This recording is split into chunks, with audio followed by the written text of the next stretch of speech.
I know the owner. I am the owner. In over 10 years of owning a popular restaurant, I've never encountered a situation as bizarre as this one. A customer claimed to be a close friend of the owner and demanded a VIP table reserved only for celebrities. But when she thought she could control the situation, she faced a shocking turn of events. The lesson on arrogance and entitlement will leave you speechless. And the final bill? Over $4,000. Where does the story go from here? Keep watching to find out. Before continuing the story, tell me which city you are watching from. I want to know how far this video has come. Don't forget to like and subscribe to the channel so I can send you exciting stories like this every day. This all happened around Christmas and New Year's. My grandparents immigrated to Canada from Italy in the 70s and opened up a restaurant. When they passed away, the restaurant went to my parents, and over the decades, they grew and expanded it. I've been working at the restaurant since I was 15. Over time, my parents got older and eventually retired, becoming snowbirds, going to Florida for the winters. They left the restaurant to me a few years ago, but still retained a small % ownership as an additional revenue stream along with their savings. As soon as I gained control, I pretty much modernized the old place. I remodeled the restaurant, changed the logo, and reached out to local and national papers to put out ads. I invited food critics, bloggers, vloggers, etc. It was very slow at first, and I began to worry that the loan I took out to do all of this was the biggest mistake I'd ever made in my life, and that I'd ruined 3 generations of family businesses. But eventually it began to work. A local semi-famous YouTuber featured us in one of his videos, and that was the catalyst for more people to come and review. Eventually, we were seeing 5 to 10 times the business we usually get, even if it's a Monday. We became a hotspot for major events, and it wasn't uncommon for a celebrity to come on those nights. I even arranged for special, high-profile clients to visit and cook for our guests. This costs a fortune. So during the holidays, we were beyond packed. It got to the point where people would have to make reservations in July to get a table in December. This process took years to get to the point where it is now. When it gets busy, I don't just sit in the back office. I'm on the floor doing whatever needs to be done, even if that means I greet people, bus tables, or even mop the floors.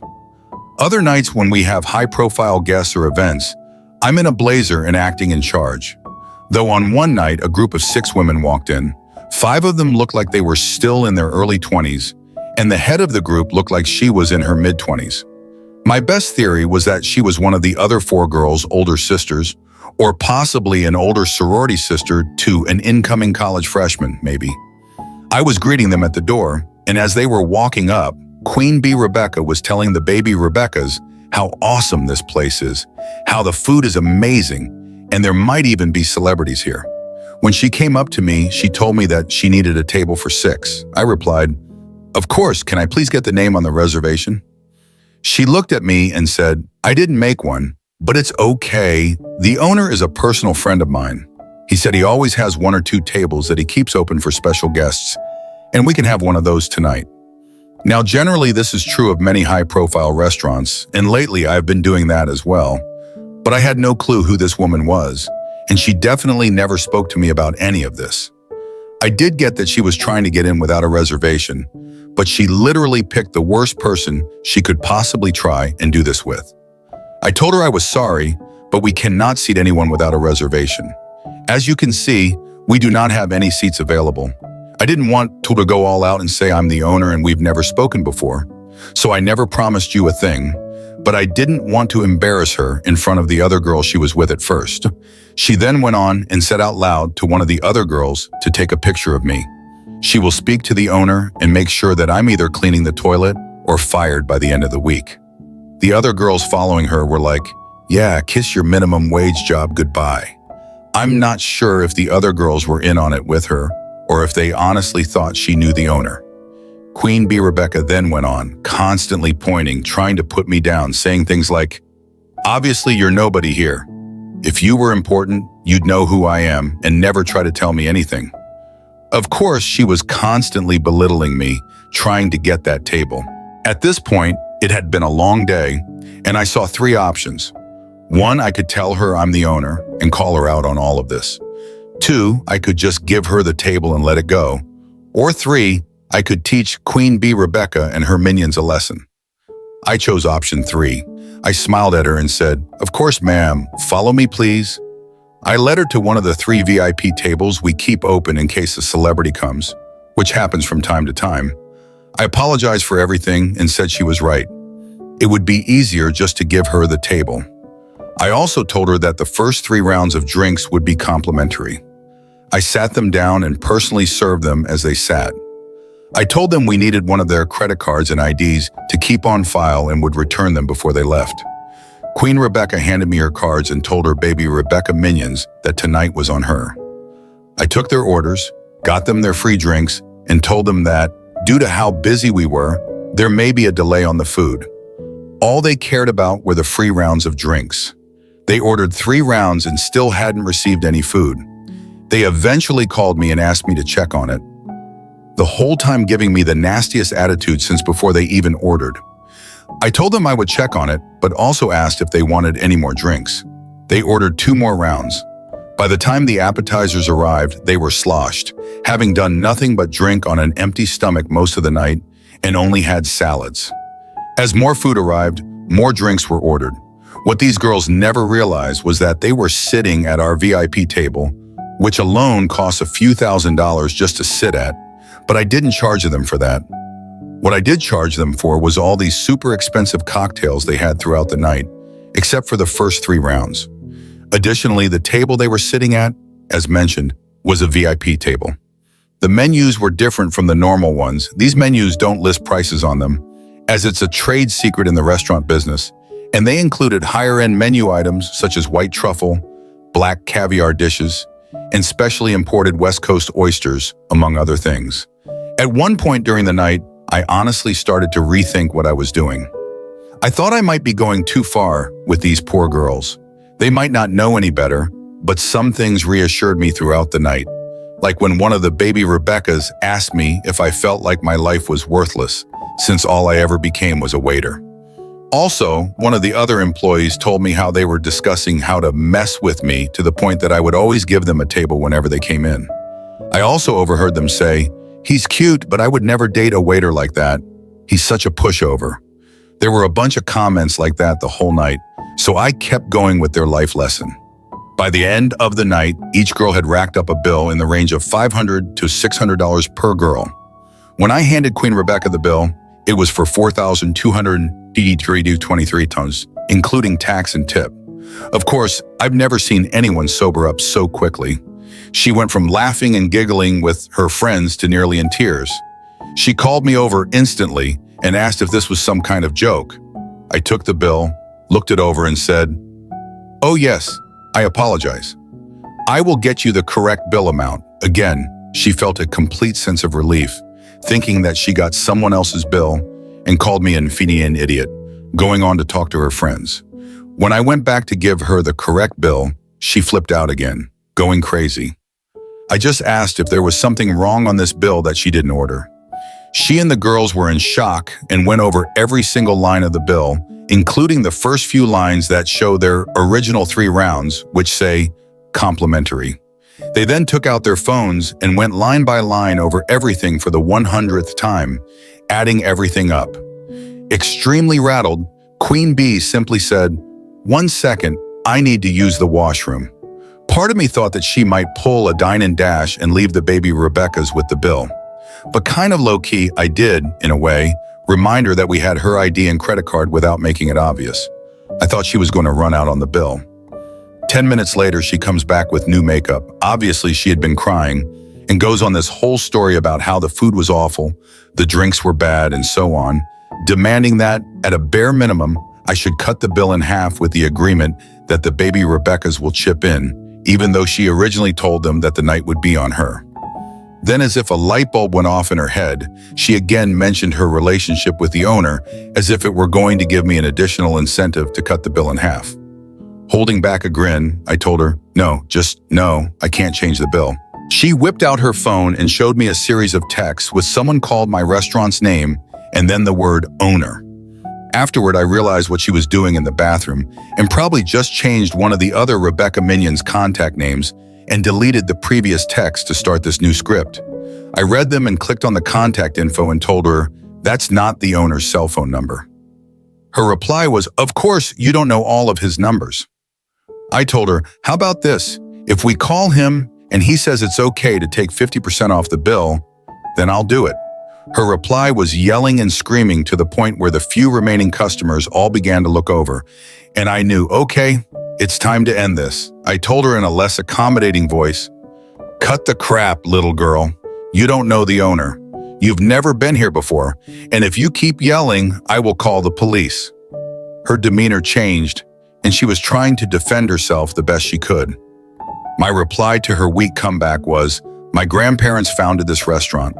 My family has been running this place for generations. I have worked here almost my entire life. I am the one and only owner of this restaurant, and I have never once seen you, heard of you, and I definitely never made a promise to a stranger that I don't know and never have met before tonight." The mini Rebeccas were frozen and didn't even know how to react. Queen Bee was in tears. I said, "Now, I gave you the table you wanted, one of these specifically reserved tables for high-end clients, which I didn't charge you for. I also gave you 3 rounds of free drinks. If you do not pay your bill, I will call the cops and hand them your ID." Rebecca signed the bill, and the mini Rebeccas took out their purses to give her whatever cash they had, which equaled maybe a couple hundred, with the promise to pay her back more 2 days later. A man walks into my restaurant, fuming, and asks one of my bartenders to speak to me. I was in the back office for a bit, working, so we waited a good half hour for me. He was Queen Bee's father. She was with him, keeping her head down. I took them both to my office and showed him highlights from the security cameras, which had especially good quality audio because they were in the VIP section, where we keep good records due to previous unrelated incidents. I showed him most of it, their comments, their orders, everything. When all was said and done, he stormed out with her, screaming at her the whole time. As they walked away, I haven't seen or heard from either of them since, but the original bill I gave them, the one that didn't include the 120 oysters, is framed on my desk. As a side note, I didn't lose much overhead on the table in the 3 rounds as you might think. The table was originally supposed to be empty, so I didn't lose anything since I didn't expect to gain anything to begin with. With the overhead for the food and drinks, it was less than the loss of the first 3 rounds. So now that you know everything, was I the jerk? Probably the most shocking thing about the Rebeccas in this situation, beyond the money, beyond trying to power her way into getting a VIP table, beyond trying to avoid paying the bill, was the insight into how they see the world. The single comment about the worthlessness of the OP has got to be one of the most deranged, entitled perspectives we've ever seen on this channel. It might not be as action-packed and crazy as some of the other stories we've seen, but the fact that that's how she sees the world is just sick. There is nothing at all that is lower in any sense of the word for having any type of job that maybe doesn't pay as much as the jobs of the people that she knows in her life. This comes up all the time in certain jobs, like janitors and stuff. I can't stand when people non-jokingly think that they're superior because they're not a janitor themselves. There's nothing wrong with being a janitor. I can understand that perspective. But in this case, not only does she feel that way, but she wants to ridicule him for doing a tiring job of being a waiter, or at least that's what she thinks he's doing in this case.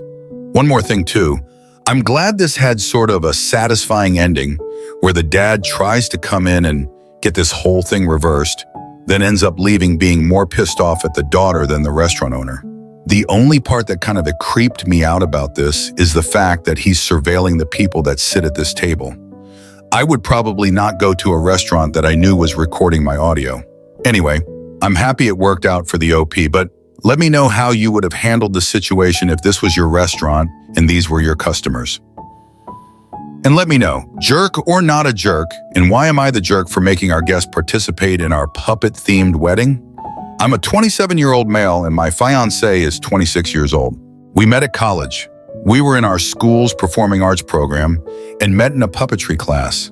In that class, we designed our own puppets. Mine was named Hat Boy and my fiancée's was named Daisy. She's better with names. That's how we initially started talking to each other and flirting in class.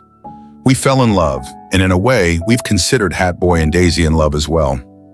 Years after graduating, we still use Hat Boy and Daisy both at home and at our local, but fairly prominent theater where we perform puppet shows with high-end Muppet-style puppets. While planning our wedding, we realized we wanted Hat Boy and Daisy to be part of the ceremony. They've been part of us since the beginning, and it just felt right. We also invited our entire troupe of puppeteers from the theater and got the idea that we should have our wedding completely officiated by puppets, and that our wedding parties would be made up of puppets and our closest puppeteer friends. We figure it'll make for incredible pictures. Here's where we aren't sure if we're the jerks or not. We are insisting that all of our guests also participate and use puppets in lieu of gifts. We've asked everyone to purchase high-quality, but not nearly high-quality professional puppets to use during our wedding. We took the guesswork out of it and directed them to several vendors, some of whom offer really cool options. Everyone realistically could expect to spend between $150 to $500, depending on what sort of details and whatnot they wanted. We also want everyone to wear their puppets during the entire wedding and reception. All puppets we're suggesting can be mounted on and controlled with one hand. The puppets are meant to be guests at the wedding in the same way that all of our human guests are as well. Well, let's just say there are a lot of people that are not happy. Both of our parents, my wife's sister, and family members on both sides have complained that this is completely unreasonable. They're concerned about how they're going to eat and drink. How are they going to dance? You don't need hands to dance. So I don't know where their complaint comes from. We, of course, don't expect people to have their puppet on their hand while in the bathroom. But everywhere else, we'd really like to insist on it. We also made sure that all the food is finger foods. There will be plenty of cocktail tables so people can put down their drinks.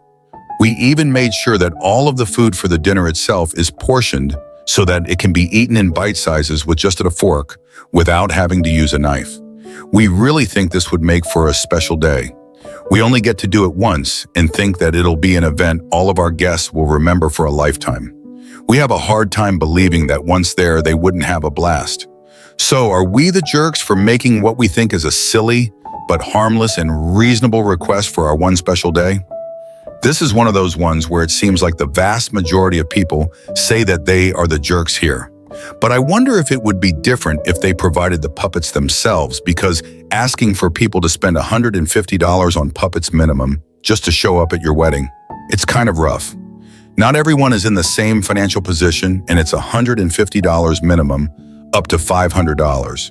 So if you had a family of 4, a wife, a husband, and 2 kids, and you all bought the cheapest puppets possible, that would still be $600. The way I see it, that's the only real hang-up for me here for everyone else that's complaining about that. The wedding would be inconvenient and all that stuff. I mean, it is their one day. This is the one thing they want. So if it wasn't for the financial requirement, I would actually probably be on their side because they're being upfront and saying, hey, this is what we want to do for our wedding. And if people really don't like it and it's not a financial issue, it's just a lack of enjoyment issue, then at least they know ahead of time to not come, or they can explain to the bride and groom why it is they can't come. Someone pointed out, and that's not even counting all the other wedding-related expenses, because it's not like the person will be naked or not need shoes or their hair done. Going naked only using one hand all to cover up some special part as a male would have been some fun. So if your friends asked you to come to their puppet-required wedding for you and your family of 4, where you would have to spend between $600 and $2,000 for a puppet wedding, what would you do? What would you tell them? And let me know down below, jerk or not a jerk. And why am I the jerk? Because I use my lacrosse skills for evil. My wife says I'm being a huge jerk. I like to keep my front lawn very neat and tidy. I'm not OCD about it, but let's just say, if I lived in an HOA, I would not ever be warned about my lawn. I have one neighbor who lets her dog poop on my lawn. This isn't an issue, it's what dogs do. Other dog walkers also let their dogs do their business and promptly pick it up, walking a couple of houses down to the bus stop and putting it in the trash or taking it somewhere else.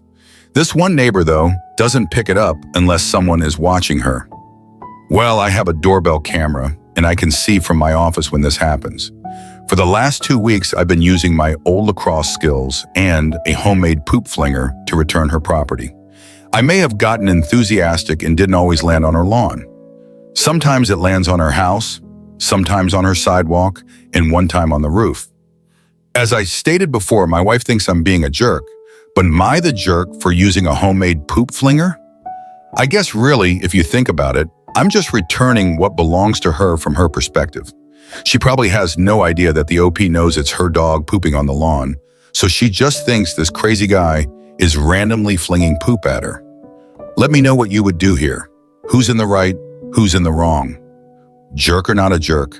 And why? In the end, after all the twists and turns, I still feel a bit satisfied with how things turned out. Maybe when faced with people who are arrogant and try to take advantage of others, sometimes we need to stand up for what we deserve. It's not just about defending our reputation, but also respecting ourselves. While I didn't want the situation to escalate like that, sometimes silence and acceptance only encourage people to act more brazenly. Every person deserves respect, and in this story, I found a way to teach them a lesson. If you found this story interesting and insightful, don't forget to subscribe and hit the notification bell to keep up with more inspiring and meaningful stories.